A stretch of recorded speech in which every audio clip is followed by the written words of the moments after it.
IPS officer Manoj નીનામાએ રાજીનામું આપી દીધું છે. મનોજ નીનામાનું સરકાર દ્વારા રાજીનામું મંજૂર કરાયું છે.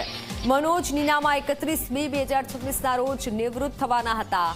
નિવૃત્તિ પહેલા જ આઈપીએસ ઓફિસરે રાજીનામું ધરી દીધું છે. પીસી બરંડા બાદ વધુ એક અધિકારી રાજકીય મેદાનમાં આવી શકે છે. મનોજ નીનામાએ રાજીનામું આપી દીધું છે. 31 મે 26ના રોજ તેઓ નિવૃત્ત થવાના હતા. એક મહિના પહેલા તેઓ રાજીનામું આપી દીધું છે. ફોન લાઈન પર સંવાદદાતા હિતલ જોડાઈ ચૂક્યા છે. જી હિતલ. જી ચોક્કસ એવું કહી શકાય કે સ્થાનિક સ્વરાજ્યની ચૂંટણીઓ જાહેર થઈ ચૂકી છે. એ દરમિયાન એક મહત્વના કહી શકાય એ પ્રકારે ડીઆઈજી કક્ષાના આઈપીએસ ઓફિસર મનોજ નીનામા દ્વારા રાજીનામું આપવામાં આવ્યું છે. સ્વાભાવિક છે કે તેઓ આગામી દિવસોમાં સામાજિક અને રાજકીય કારકિર્દી પોતાની નવી શરૂ કરશે એ પ્રકારે સૂત્રો તરફથી માહિતી મળી રહી છે. અરવલ્લી જિલ્લામાં તેઓ ક્યાંક ને ક્યાંક પોતાની રાજકીય સફર શરૂ કરે તેવી શક્યતાઓ હાલના તબક્કે જોવામાં આવી રહી છે. મનોજ નીનામા ખૂબ સચિવાલયમાં એક ક્લાર્ક કક્ષાથી નોકરી શરૂ કરી અને આઈપીએસ અને ડીઆઈજી કક્ષા સુધી પહોંચ્યા હતા. હવે આખરે તેઓએ રાજીનામું આપીને પોતાની નવી રાજકીય સફર શરૂ કરવા તરફ મંડાણ કર્યા છે. એટલે એવું કહી શકાય કે આગામી દિવસોમાં આવા અનેક ઓફિસરો કહી શકાય કે જાણીતા વ્યક્તિઓ કહી શકાય એ પણ રાજકારણમાં આવે તેવી પ્રબળ શક્યતાઓ જોવામાં આવી રહી છે. જી બિલકુલ હિતલ, આભાર માહિતી બદલ. ત્યારે આપ જુઓ કે રાજકીય સફર શરૂ કરે તેવા હાલ એંધાણ વર્તાઈ રહ્યા છે. આઈપીએસ ઓફિસર મનોજ નીનામાએ રાજીનામું આપી દીધું છે.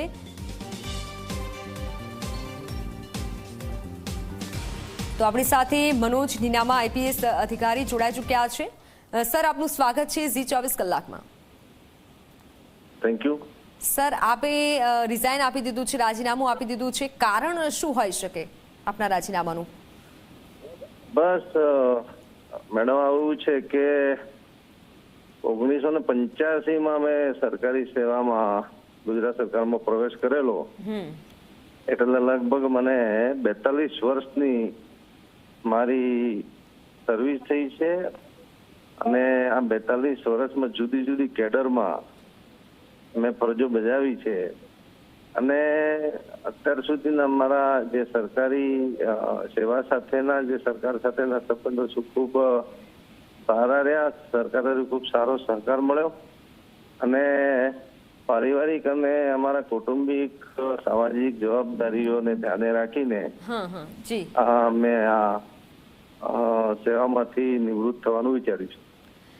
સર, આ પહેલા પણ એક અધિકારી પીસી બરંડા જેઓએ રાજીનામું આપી અને તેઓ પછી રાજકારણમાં જોડાયા. તો શું કઈ એવી શક્યતા છે આપને લઈને? માનનીય હાલના મંત્રી શ્રી પીસી બરંડા સાહેબ અને હું બંને જયારે પોલીસ સેવામાં જોડાયા ત્યારે અમે સાથે જોડાયા, એક જ બેચમાં જોડાયા છીએ. મારા રૂમ પાર્ટનર પણ રહી ચુક્યા છે ને સ્કૂલિંગ પણ અમે સાથે કરેલું છે. બહુ લાંબા સમયથી એમના પરિચયમાં છું અને આમ સગા પણ થાય છે. અને એમને તો બહુ અગાઉથી જ નક્કી કરી દીધું એમને રાજકારણમાં જવું છે. એટલે એમને બહુ વહેલા નિર્ણય લઈ લીધો હતો. પણ રાજકારણમાં જવા માટે અમે અત્યાર સુધીમાં હજી કઈ વિચારણા કરી નથી. પરંતુ સામાજિક સેવાઓ અને આપણા જન્મભૂમિ કે કર્મભૂમિ જે છે એના વિશેની જે આપણા પર જે આપણું ઋણ છે એના પૂરવા માટે કંઈક ને કંઈક પ્રવૃત્તિઓ કરવી પડશે. અને કંઈક પ્રવૃત્તિઓ કરવા માટે ક્યાંક ને ક્યાંક પ્લેટફોર્મની જરૂર પડતી હોય છે. એટલે અત્યારે તો હાલના તબક્કે તો કોઈ પાર્ટી તરફથી કોઈ એવું નિમંત્રણ છે નહીં.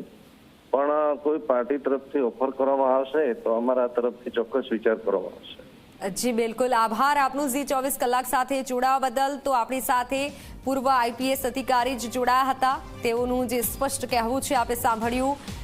એક મહિના પહેલા તેઓ રાજીનામું ધરી દીધું છે અને હવે અનેક તર્ક વિતર્ક સર્જાઈ રહ્યા છે.